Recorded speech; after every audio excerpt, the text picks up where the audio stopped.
नमः गणाधिपते नमः श्रीमहेश्वराभ्यां नमो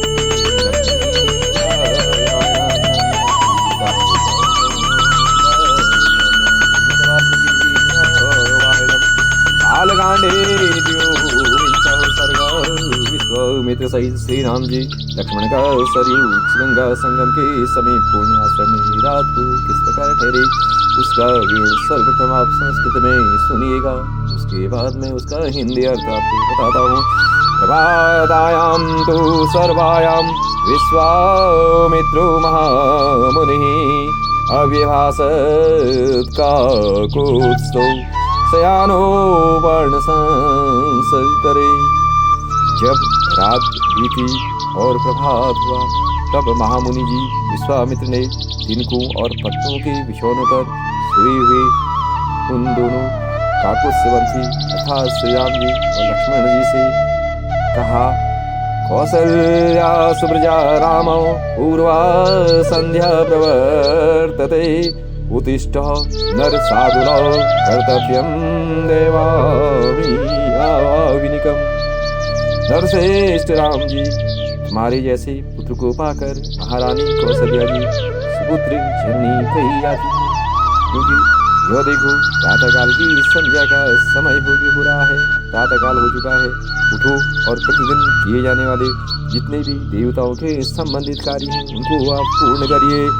तस्यार्षे परमोदारं वच श्रुत्वा नरोत्तमे स्नात्वा कृतोदको वीरो देवतुः परमं जपम्।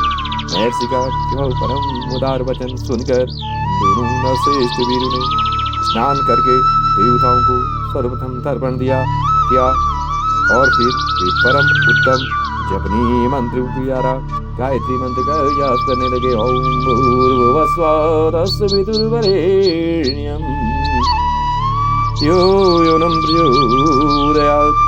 कृताहिंको महावीर्यो विश्वामित्रं तपोधनम् अभिवाद्य अति संहृष्टो गमनायाम् अभीतस्ततुः। नित्य कर्म समाप्त करके जो महापराक्रमी श्री राम जी और लक्ष्मण अत्यंत प्रसन्न हो गए। तपोधन विश्वामित्र को प्रणाम करके वे वहां से आगे जाने को जैसे ही आगे उद्यत हो गए तो प्रियांतो महावीर्यो दिव्यां त्रिपथां नदीं ददृशाते ततस्तत्र सरयायां संगमे सुबह। जाते जाते उन महाबली राजकुमार ने गंगा और सरयू के शुभ संगम पर पहुंचकर वहां दिव्य त्रिपथगा नदी मतलब जो 3 जगह से मिल रही थी, त्रिपथगा मतलब 3 नदियां उसमें आगे मिल रही थी, उसका संगम था तो उसको त्रिपथगा कहा गया। 3 पथ से आई हुई नदी को त्रिपथगा कहा जाता है, 3 जगहों से आई हुई पति को, इसलिए गंगा जी का उन्हें दर्शन किया वहां पर। तथाश्रम बलम पुण्यम भावितात्मनां बहुवर्ष सहस्राणि तप्यतां परमं तपः। संगम के वासी शुद्ध अंतःकरण वाले महर्षि का एक पवित्र आश्रम भी था, वहां वे कई हजार वर्षों से तीव्र तपस्या करते थे। तम दृष्ट्वा परम प्रीतो राघवो पूर्णिमाश्रमः उचतुस्तं महात्मानं विश्वामित्रमिदं वचः। उस पवित्र आश्रम को देखकर रघुकुल रत्न श्री राम जी थे और लक्ष्मण जी बड़े खुश हुए। उन्होंने महात्मा विश्वामित्र से यह बात कही, जय जय श्री राम। कस्यायम् आश्रमो पुण्य को न्यसीनो वसते पुमान् भगवान् अच्युतम् इच्छावहो परम कौतूहलम हीनो। भगवान यह किसका पवित्र आश्रम है और इस पे कौन पुरुष निवास करते हैं और यह हम दोनों सुनना चाहते हैं, इसके लिए हमारे मन में बहुत उत्कंठा है। ऐसे प्रभु से वो श्री रामचंद्र जी अपने गुरु से कह रहे हैं। तयो सत्तद्वचनं श्रुत्वा प्रस्य मुनिपुङ्गवः अब्रीवीक्षुतायां रामं यस्याहं पूर्वाश्रमः। उन दोनों का यह वचन सुनकर मुनिश्रेष्ठ विश्वामित्र हंसते हुए बोले, राम, यह आश्रम पहले जिसके अधिकार में रहा है उसका परिचय देता हूँ, आप सुनो। कंदर्पो मूर्तिमानम् आसीत् कामवेत्युच्यते बुधे तपस्यनं नमिहं स्थाणुः नियमेन समाहितम्। विद्वान पुरुष जिसके काम कहते हैं वो कंदर्प पूर्व काल में मूर्तिमान था, शरीर धारण करके विचरता था। इन दिनों भगवान स्टाणु जो भगवान शिव जी थे, स्टाणु अर्थात शिव जी भोलेनाथ शिव शंकर इसी आश्रम में चित्त को एकाग्र करके नियम पूर्वक तपस्या करते थे शिव जी। कृतोद्वाहं देवेशं गच्छन्तं समरोद्गणं दर्शयामास दुर्मेधात् अंकितस्य महात्मनः। एक दिन क्या हुआ, समाज से उठकर देवेश्वर हमारे भोलेनाथ जी, शिव जी, शिव शंकर महादेव मरुदगणों के साथ कहीं जा रहे थे। उसी समय दुर्बुद्धि काम ने उन पर आक्रमण कर दिया। यह देख महात्मा शिव ने ओंकार करके उसे रोका। जय जय श्री राम। अवध्यायतश्चौद्रेण चक्षुषा रघुनंदन ये सीर्यन्त शरीरात् स्वाद सर्वगातानि दुर्मते। रघुनंदन भगवान रुद्र ने रोज भरी दृष्टि से उसकी अवहेलना पूर्वक उसकी ओर देखा। फिर तो उस दुर्बुद्धि के सारे अंग उसके शरीर से ही जीर्ण शीर्ण होकर गिर गए, पूरे गिर गए, मतलब वो एकदम जल गया उनसे। तत्र गात्रं हतं तस्य नेदग्रस्य महात्मना अशरीरकृतः कामः क्रोधादेवेश्वरेणः। वहाँ दग्ध हुआ जो महात्मा था वह कंदर्प का शरीर नष्ट हो गया।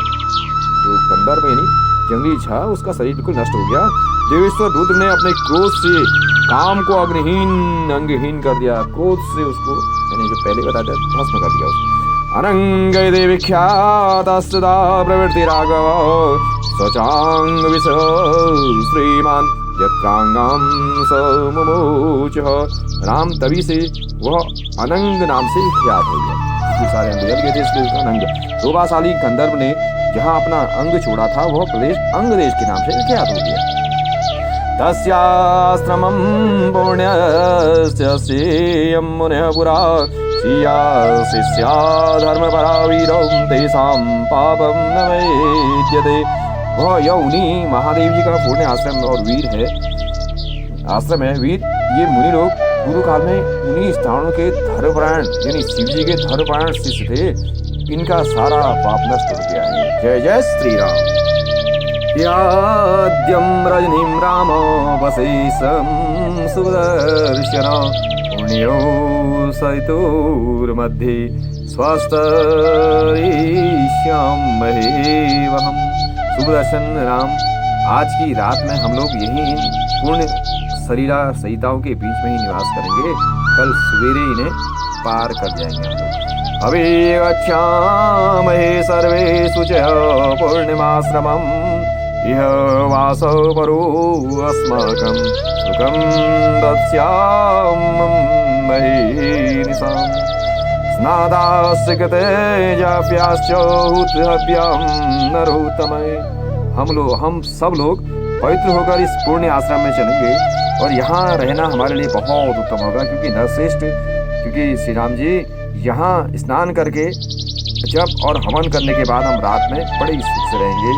गुरु जी कह रहे हैं श्री रामचंद्र जी से, तेषां समन्दतां तत्र तपो दीर्घेण चक्षुषा विज्ञाय परं प्रीता मुनियो हर्षमागमनो। वे लोग वहाँ इस प्रकार आपस में बातचीत कर रहे थे कि आश्रम में निवास करने वाले मुनि तपस्या द्वारा प्राप्त हुई दूर देश से उनका आगमन जानकर मन ही मन बड़े ही प्रसन्न हुए। उनके हृदय में हर्ष जनित उल्लास छा गया था। अर्धिवाद्यं तथादित्यं निवेद्यं कुशिकात्मजे राम लक्ष्मण पश्चाद कुर्वन्ति अतिथि क्रियाम्। उन्होंने विश्वामित्र जी को अर्धि पाद्य अतिथि सत्कार की सामग्री अर्पित करने के बाद श्री राम जी और लक्ष्मण का भी उनने आतिथ्य किया। जय जय श्री राम। सत्कारं समुप्राप्य कथा विजयनं यथाहं जपनं संध्यामृतस्यस्ते समाहिता। यथोचित सत्कार करके उन मुनियों ने इन अतिथियों का बहुत ही भांति से कथा वार्ताओं के द्वारा मनोरंजन किया और फिर उन महर्षियों ने एकाग्र होकर यथावत संध्या वंदन भी एवं जप भी किया। ततो वासी अभिरानीतः मुनिभिः सुवृते सह न्यवसनो सुसुखं तत्र कामाश्रम पदे तथा। तदंतर वहां रहने वाले मुनियों ने उन अन्य उत्तम व्रतधारी मुनियों के साथ विश्वामित्र आदि को शयन के लिए उपयुक्त स्थान में पहुंचा दिया। संपूर्ण कामनाओं की पूर्ति करने वाले उस पुण्य आश्रम में उन विश्वामित्र आदि ने बड़े ही सुख से निवास किया। कथा अभीरामो निर्पात्मजौ रामयामास धर्मात्मा कौशिको मुनि गंगवः। धर्मात्मा मुनि श्रेष्ठ जितने भी मुनि श्रेष्ठ थे, विश्वामित्र ने उन मनोहर राजकुमारों का बहुत सुंदर कथाओं के द्वारा बहुत ही सुंदर कथाएं उनको सुनाई, उनको बहुत मन किया, खुश कर दिया। इतिहासे रामायणे वाल्मीकि आदि काव्ये बालकांडे त्रयोविंशो सर्ग। इस प्रकार जो श्रीमद् वाल्मीकि निर्मित आर्ष रामायण आदि काव्य के बालकांड में 23वां सर्ग भी पूरा हो गया। जय जय श्री राम, जय जय श्री राम, जय जय श्री राम।